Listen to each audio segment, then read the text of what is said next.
drivers y alteraciones moleculares que podemos nosotros utilizar para elegir los tratamientos. Yo me voy a enfocar en ese subgrupo que no tiene estos targets.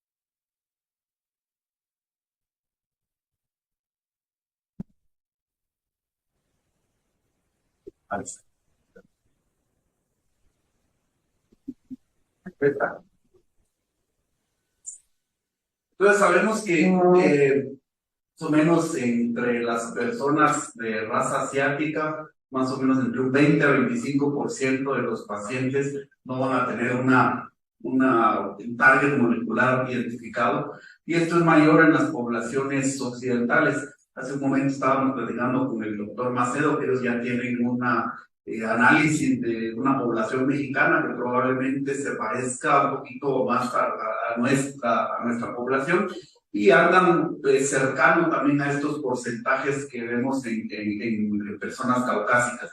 Y pues en estos pacientes, al momento de decidir la segunda línea, pues hay varias interrogantes que tenemos que hacernos. Obviamente, la primera línea es importante tenerla en consideración, porque dependiendo de la primera línea que nosotros hayamos utilizado, pues vamos a tener otras alternativas de tratamiento. Entonces, la segunda pregunta es si este paciente estaba con algún régimen de inmunoterapia. Y si ese es el caso, pues es importante confirmar la progresión. Ya sabemos que en los cánceres pulmonares el fenómeno de pseudoprogresión probablemente no sea tan frecuente como el melanoma, pero siempre debemos asegurarnos de hacer una imagen control, sobre todo en aquellas progresiones que no son tan marcadas, ya que podríamos quitarle el beneficio de la inmunoterapia a un paciente que podría obtenerlo después.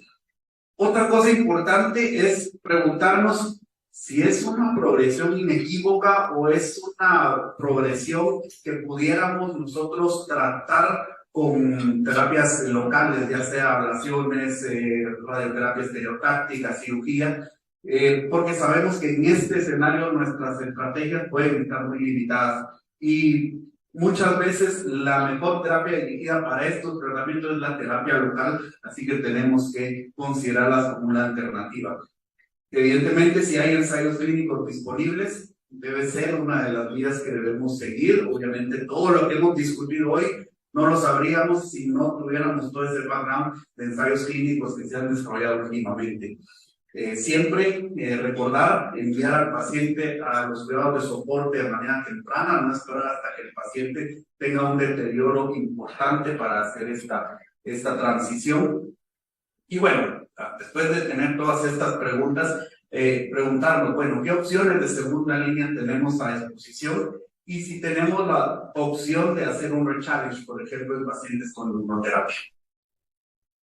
Entonces, ESMO nos plantea estos tres escenarios. Como acaba de hablar la doctora López, muchos de los pacientes actualmente van a ir a alguna estrategia de inmunoterapia, ya sea como monoterapia o en combinación con quimioterapia. Y pues en estos pacientes, cuando su primera línea fue una inmunoterapia inmunodroga, pues disponemos de todas aquellas líneas que ya conocemos, de dupletes de platinos, combinaciones con bevacizumab, etcétera. Pero en los pacientes que han recibido tratamientos de combinación de quimio e inmunoterapia, pues las estrategias son menores. Siempre tenemos la quimioterapia como una alternativa. Y ahora pues tenemos también otras opciones, combinaciones con antiangiogénicos como nintedanib y ramucirumab combinados con quimioterapia en segundas líneas, y pues siempre considerar el challenge en caso de que el paciente sea candidato. Si el paciente tuvo únicamente quimioterapia en primera línea, que desafortunadamente es una realidad en la mayoría de nuestros pacientes, porque en ninguna de las instituciones tenemos esta opción disponible para todos. Muchas veces en algunos hospitales la tienen muy limitada. Nosotros dependemos de situaciones que ustedes conocen legales para poder obtenerla. Entonces, cuando no la hemos tenido en primera línea, tenemos la posibilidad de utilizar inmunoterapia en segunda línea. Estos es para tumores no escamosos. En tumores escamosos, pues la diferencia, básicamente el Nintedanib no es una opción en pacientes con tumores escamosos, y aquí pues tenemos la opción del Afatinib, y de ahí prácticamente lo demás es bastante parecido. Entonces, de la quimioterapia la menciono muy rápidamente porque es una estrategia que muchas veces es la única que tenemos nosotros en nuestras instituciones. Sabemos que antes de estas publicaciones del año 2000-2004, la estrategia después de la progresión a un duplete en platino, pues eran prácticamente los mejores cuidados de soporte. Fue el estudio TAX-327 en el que se demostró por primera vez un beneficio con una segunda línea de tratamiento. Esto con docetaxel, que pues mejoró, digamos, discretamente, pero tenemos que siempre ubicarnos en el contexto en el que estamos, que en ese tiempo el cáncer pulmonar no es lo que estamos viendo ahora, y pues este fue un parteaguas prácticamente, darnos la oportunidad de ofrecerle algo más a los pacientes en una segunda línea. Y pues después de recibir docetaxel, los pacientes tenían más o menos un 10% más de probabilidad de estar vivos a un año comparados con los cuidados de soporte. Otro estudio que comparó docetaxel y pemetrexed, pues prácticamente lo que nos indica es que son equivalentes en cuanto a su eficacia. Aquí la salvedad de que el pemetrexed es menos tóxico en general y es una opción que debemos considerar también. Ahora, después de estos estudios, pues empezaron a buscarse otras combinaciones que pudieran ser de utilidad, y empezó a haber un uso de antiangiogénicos, por ejemplo, en cáncer de colon, cáncer de ovario, que todos ya sabemos de estas estrategias. Y sabemos que los antiangiogénicos, pues al cambiar el microambiente tumoral y la vasculatura, conllevan una mayor normalización de la vasculatura, y eso permite una mejor entrega de las drogas al microambiente tumoral.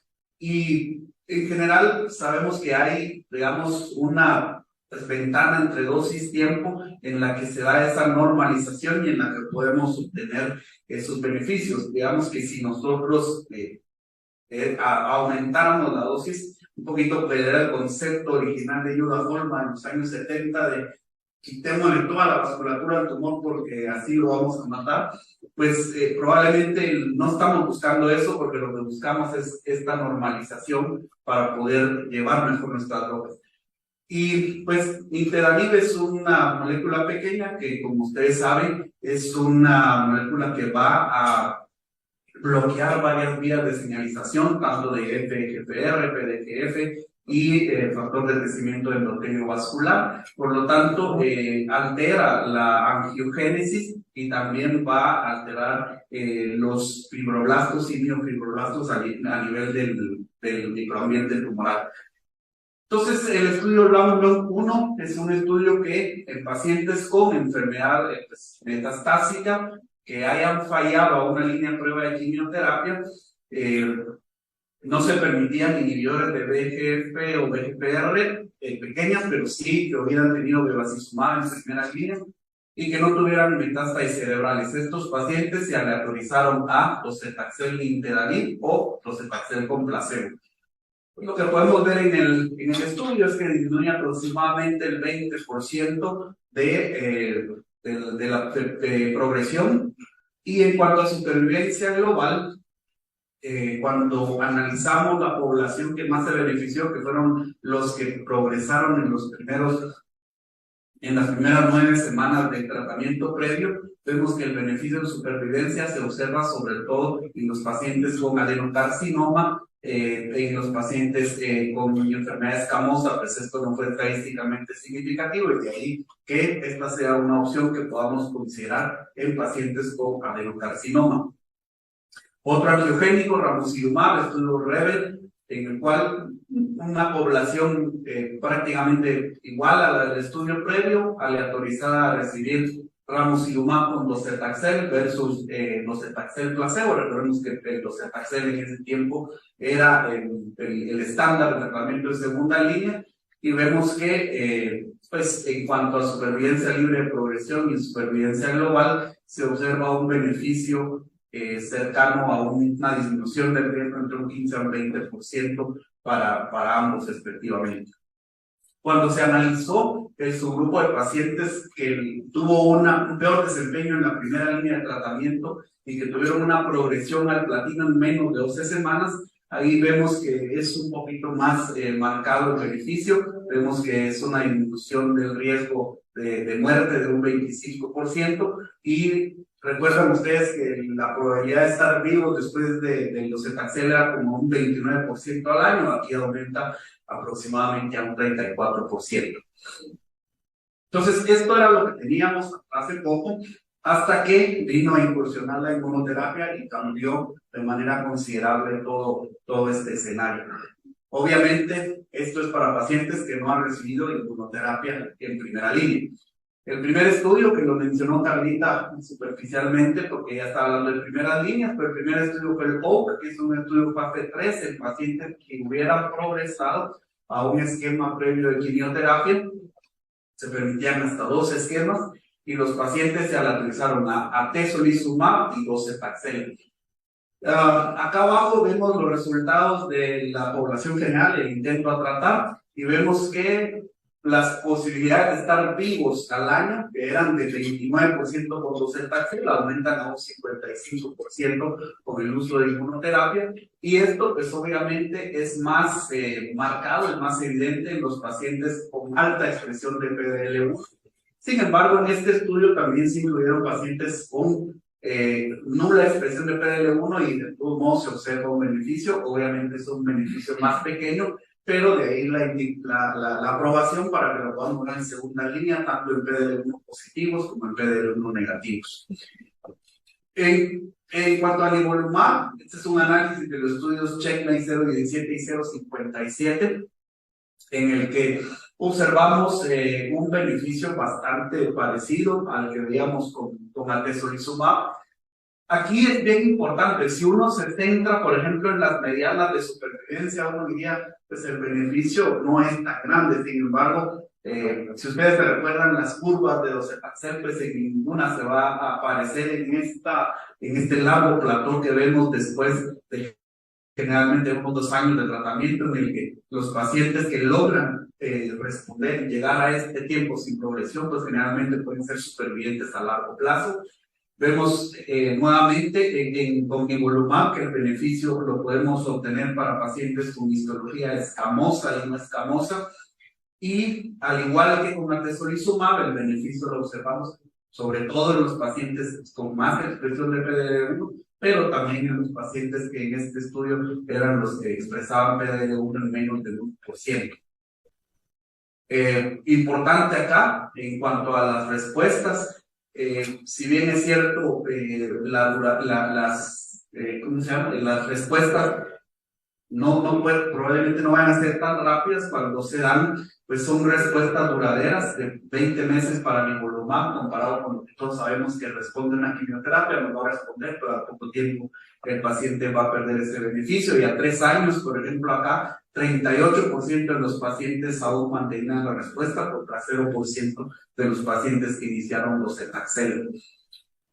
Y la otra molécula en segunda línea que tenemos aprobada es pembrolizumab, basados en el estudio Keynote 010, este es de seguimiento a 5 años, pacientes igual, con enfermedad avanzada, que hayan recibido tratamientos previos y metástasis cerebrales, aleatorizados a pembro versus docetaxel. Acá sí es importante mencionar que pembro solo incluyó pacientes PDL1 positivos, a diferencia de los otros dos moléculas. Entonces, pembro en segunda línea solo en PDL1 positivos.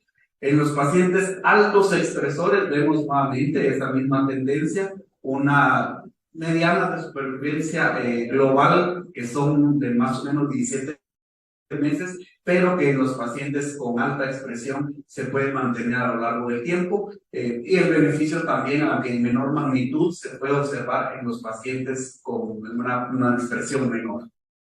Esta gráfica pues realmente ejemplifica. Esta es una gráfica que está en uno de los análisis de CheckMate, Y pues es algo que no habíamos nosotros visto en segundas líneas en cáncer del pulmón. Vean cómo si un paciente está libre de progresión a 2 años, la posibilidad de estar vivo a 5 años es de un 82%. Si un paciente está libre de progresión a los 3 años, su probabilidad de estar vivo a los 5 años es del 93%. Y aunque son pocos, pero los pacientes que logran estar libres de progresión a los 4 años, prácticamente todos van a estar vivos a los 5 años y la cantidad de pacientes que van a estar sin progresión es cercana al 90%. Entonces, estas estrategias han venido a cambiar el escenario para estos pacientes. Ahora, ¿qué hacemos si dimos inmunoterapia en primera línea? Como ustedes saben, la mayoría de estudios actualmente, como pembrolizumab, estamos dando 2 años de tratamiento y después de esto los pacientes pues los dejamos en vigilancia. Y entonces en muchos de estos estudios se da la opción de un segundo curso de pembrolizumab. Entonces, si analizamos, por ejemplo, estos pacientes que tuvieron este segundo curso de pembrolizumab, aquí se analizan pacientes que completaron esos 2 años o pacientes que tuvieron al menos 6 meses de inmunoterapia y tuvieron una respuesta completa. Y sobre todo en la cohorte que solo recibió monoterapia, vemos nosotros tasas de control de la enfermedad interesantes del 73%, en pacientes que volvemos a exponer a pembrolizumab, tasas de respuesta parcial del 19%, lo cual pues creo que en estos escenarios es algo significativo, y con medianas de supervivencia de 27 meses. Entonces, la opción de hacer esto de nuevo es algo racional. No sabemos claramente cuál es este intervalo libre de inmuno para poder reintroducirla. Sin embargo, si extrapolamos un poco estos datos y tomando en cuenta la mediana de tiempo de tener la inmunoterapia reiniciada en estos pacientes, que fue 12 meses, creíamos que por lo menos 1 año después de haberla parado podría ser un tiempo prudencial. Entonces es importante recordar con los señores de PDL1 o PDL1, tratamientos de elección para la mayoría de pacientes. Y aquí sí, excepto para no fumadores, sabemos que la biología de estos pacientes es diferente. En una segunda línea, las posibilidades de que esto nos vaya a dar respuesta es muy baja. Nivolumab y atezolizumab se recomiendan independientemente de la expresión de PDL1, como vimos previamente, y pembrolizumab, pues básicamente expresiones con expresión de PDL1. Ahora, ¿qué otras cosas tiene? Porque esto es lo que tenemos actualmente, pero tenemos mucha información que está desarrollándose. Esta, si ustedes la conocen, es una iniciativa internacional en la cual están testeando con secuenciación masiva a muchos pacientes y posicionándolos en diversos estudios clínicos que ellos tienen abiertos. Y entonces empiezan a abrirse otras líneas como la combinación. Digamos que todo lo que vimos, antiangiogénicos, inmunoterapia, quimioterapia, nuevas moléculas, por ejemplo, los anti-TIGIT, que son otros inhibidores de la respuesta inmune, uso de interleuquinas para potenciar la respuesta inmune. Y aquí, pues nada más hablar un poquito de esta interacción que hemos visto, por ejemplo, en cáncer de cervix, cuando utilizamos pembro, beva con la quimio, por ejemplo. En pulmón, pues también es una estrategia que se está empezando a utilizar. Sabemos lo que mencionábamos, los antiangiogénicos nos van a normalizar un poco la vasculatura y eso permitir la llegada no solo de los fármacos, sino también de las células T, citotóxicas y otras células asociadas a la respuesta inmune. Y sabemos que el factor de crecimiento del endotelio vascular también, como ustedes puede inhibir la respuesta inmunológica, también puede aumentar hay una sobreregulación de del PDL1, PDL2 u otras moléculas asociadas a esta respuesta que nosotros estamos tratando de bloquear. Entonces la combinación se vuelve una opción racional en estos escenarios. y pues empezamos a tener ya información. Por ejemplo, este es un estudio que comparó el ramucirumab, perdón, comparó con no, ramucirumab con pembro versus el estándar of care. 2/3 de los pacientes en estándar recibieron docetaxel ramucirumab y vemos que la combinación pues fue mejor a lo que teníamos antes. Y ya está pues en camino en fase 3 de esta combinación. Tenemos también información de combinaciones de pembrolizumab más docetaxel en segunda línea, estudios en los que se está combinando docetaxel, ramucirumab, pembrolizumab en segunda línea después de la progresión. Y como podemos ver acá, hay otras combinaciones con antiangiogénicos, ramucirumab, pembrolizumab, lenvatinib, pembrolizumab, cabozantinib, atezolizumab, con respuestas en torno al 20-25% y supervivencia global por cercana al año de vida. Las nuevas cosas que se están analizando en oncología, saben que es la moda, los anticuerpos conjugados, pues también están empezando a hacer de estudio en cáncer pulmonar. Recordemos, son viejas drogas que las hayamos dejado en el olvido muchas veces por su toxicidad, pero que al combinarlas con un anticuerpo monoclonal, pues podemos entregarlas mejor a donde queremos llevarlas. Tenemos ya estudios en fases iniciales con sacituzumab govitecan, con respuestas del 17%, con duraciones de 6 meses, y ya están desarrollándose estudios clínicos con esta molécula, comparándola con docetaxel, con datopotamab deruxtecan, no quiero que se diga fe. Igual, respuestas cercanas al 28%, y estudios fase 3 ya en desarrollo con estas nuevas moléculas, comparándolas con docetaxel. La búsqueda de mutaciones de HER2, no hablamos acá de la sobreexpresión de HER2 inmunohistoquímica, sino mutaciones, por ejemplo acá en inserciones en el exón 20 u otras. Hay una lista de mutaciones que pueden ser sensibilizantes y con las que se están estudiando el trastuzumab deruxtecan con respuestas cercanas al 30%. Importante, nuevamente, no es por inmunohistoquímica, sino que es mutaciones de gen. Entonces, como conclusión, hay múltiples abordajes que se están desarrollando en pacientes que han progresado y que no tienen adicción génica. Entre las opciones actuales, pues, seguimos contando con quimioterapia, los medicamentos de inmunoterapia en aquellos pacientes que no la recibieron,